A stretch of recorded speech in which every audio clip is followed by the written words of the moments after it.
Thank you, Chair. Question? How much has been spent on the Restoring Our Rivers draft framework so far? After 2 years in office, I expected a more detailed and transparent document than this. Senator, the Restoring Our Rivers framework followed the amendments to the Basin Plan and Water Act at the very end of last calendar year. And that's a framework released on 29th of January earlier this year to go through and explain how we're proposing to deliver the 450 gigalitres. And it was released with a range of principles and programs around the delivery of the 450 and released for consultation. So with the new legislation, there's an expanded time frame of to the end of 2027 to deliver the 450. This is an important consultation document that was released early to seek views and public consultations on how we're going to go about delivering that 450 gigalitres. And we had about over 100 submissions, had lots of consultations with representative groups. So at the same time as releasing that framework for consultation, we did open one of the programs. That program is our water recovery infrastructure program that is state-led. It was launched on the 29th of January, and that's an opportunity for basin states to bring forward water-saving infrastructure projects. So that's actual projects that are to be delivered, and those projects would include off-farm projects, on the property, and non-farm projects. So that's a program that opened on the 29th of January. So this document came out in January this year. That's what you're saying? The Restoring Our Rivers draft framework document, yes, on the 29th of January this year, and it followed the changes to the legislation. That's the important thing, Senator. The legislation changed at the end of November. The legislation passed Parliament at the end of November and commenced on the 7th of December. Yes, thank you. I would have thought there would have been a lot of work put into that legislation. I'm assuming there was, but I'm amazed at the lack of any real data in this plan or framework, draft framework. It suggests to me that the department is flat out of ideas. It's like nobody cares anymore. Just buy what we need in water buybacks and destroy the bush and call the job done. So, Minister, are you stalling for an election rather than upsetting people now with buybacks? Well, Senator, can I just sure. reiterate that when that framework was released, we also opened a program, so not something for consultation, an actual program for state-led infrastructure projects to come forward, to be proposed. And I might just add, Senator, the framework is, as it says, it's a framing document. It articulates 3 proposed programs. The first program that Ms O'Connell refers to, the Resilient Rivers program, there is supported by a range of extensive guideline documents which are available on our website, and there are discussions going on with states about getting access to what I think is almost $500 million worth of funding, and we have been consulting extensively in relation to another proposed program under the framework, which is the Sustainable Communities program. And so once that the results of consultation have been taken on board and that program commences, additional information and guidance around that program will also be published on the website. And the third proposed program is in relation to proposed voluntary water purchase, and the same thing will occur there. So it's a framing document to articulate a range of proposed programs across a variety of recovery tools. It just seems that it's lacking in data and detail, and so it just seems light on. But thank you for your answers. Minister, the draft plan actually proposes on page 16, to count the water over purchases towards the 450 gigalitres. Minister, will you give an undertaking to do exactly that? Senator, I think it is dependent on understanding what any over-recovery might have involved, and officials can give you an update into how the system works to produce an evaluation of the state of play, for want of a better term. Thanks very much. So currently there are approximately 78 gigalitres of over-recovered water across the northern and southern basins. In terms of being able to count that amount of water towards the 450 gigalitre target, some of those catchments are in New South Wales, and they're in catchments for which water resource plans are yet to be accredited. To be able to determine what the final recovery amount or over-recovery amount is requires the water resource plan to be accredited and for the MDBA to have assessed and verified the modelling, so we can have the assurance of exactly where the over-recovered amount falls. So we expect to be in a situation across all of the relevant catchments, and I think there are about 7 or 8 where there are over-recoveries. So we expect that work to have been completed by the MDBA by about June next year. Thank you. And we're waiting on some of the New South Wales valleys, I understand. That's correct. Correct. Water Senator, recovery plans? Yeah, in earlier evidence today, there's 6 remaining water resource plans to be accredited out of the 20 for New South Wales. So there is a dependence there, as my colleague outlined. So so I can understand you're not making a commitment without those plans, but assuming the plans are in place, then the over-recovery will be counted as part of the 450.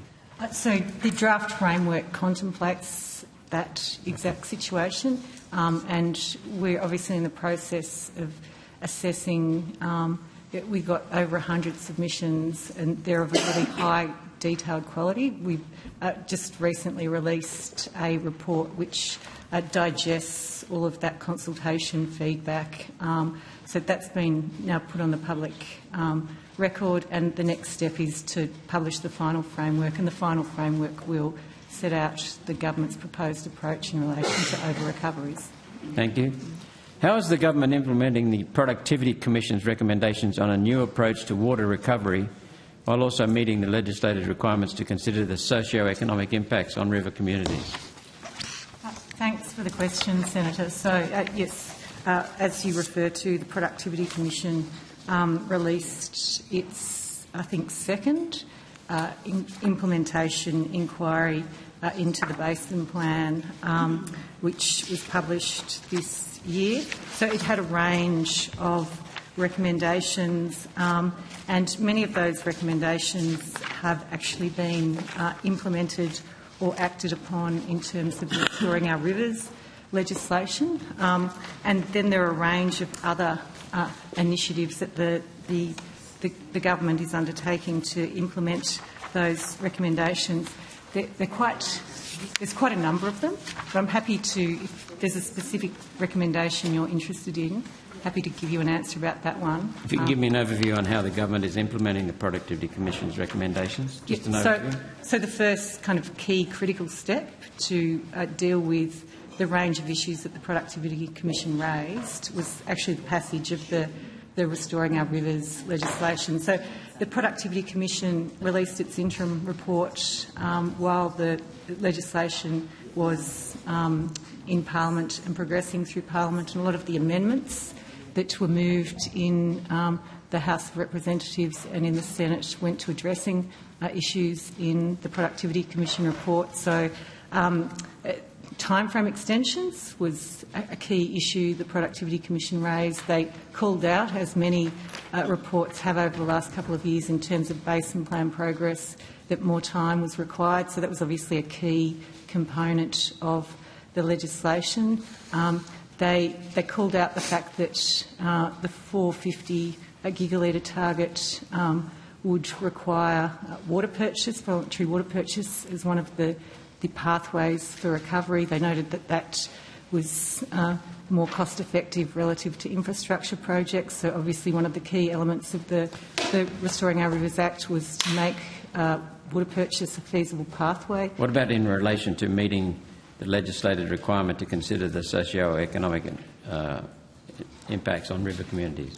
Yes, so the legislation included several reforms in relation to that proposal. So, first of all, there's a requirement for a third independent review of the WESA account, and unlike the first two reviews, the third review has to actually look at socio-economic impacts on basin communities.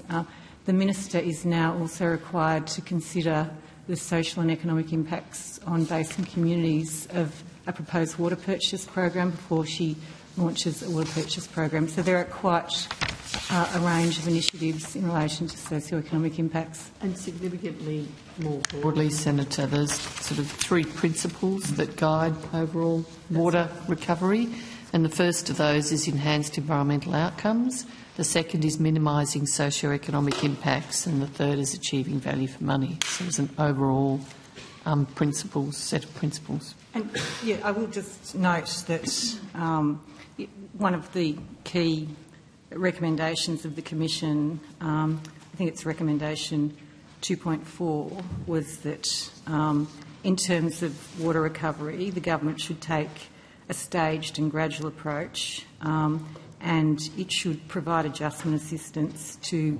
communities to deal with proposed water purchase. So, as Ms O'Connell said, that's at the core of the draft framework. So one of the three pillars, if you like, is looking at socio-economic impacts, and one of the kind of responses to that is the establishment of a sustainable communities program, and the purpose of that program will be to provide adjustment assistance to communities. I'll come back to that later. Why has the government not released the water recovery strategy foreshadowed by the Productivity Commission? 6 months after the passage of the Restoring Our Rivers Bill, why do we only have a draft framework lacking in detail? So, as I said earlier, Senator, the draft framework foreshadows three programs. One of those programs is a water purchase program. When the government moves to commence water purchase, it will release the document that the Productivity Commission refers to. So, Senator, the legislation passed at the end of November. The framework was released at the end of January, so not long after, and it's important that we go out and consult on these matters. Okay. There's a huge amount of interest, so that's what we were doing, consulting on it. When will the feedback on the government's draft framework on recovering the additional 450 gigs be made available? So, Senator, that I think was actually published on our website yesterday, and I'm happy to table a copy for... That's a funny thing. Pardon me for being a little bit, what's the word? Cynical. No, not quite cynical. Sceptical, maybe. A number of things are published right before the day of Senate estimates scheduled hearings. But anyway, that's good. Thank you. I suppose the counterfactual is that it's not published and you don't have the opportunity to examine it, Senator Roberts, so you're very welcome to ask questions about the material that's in the public domain. If it's useful, Senator, we can table the link so that you can go to it, but it is on our website. Okay. Thank you.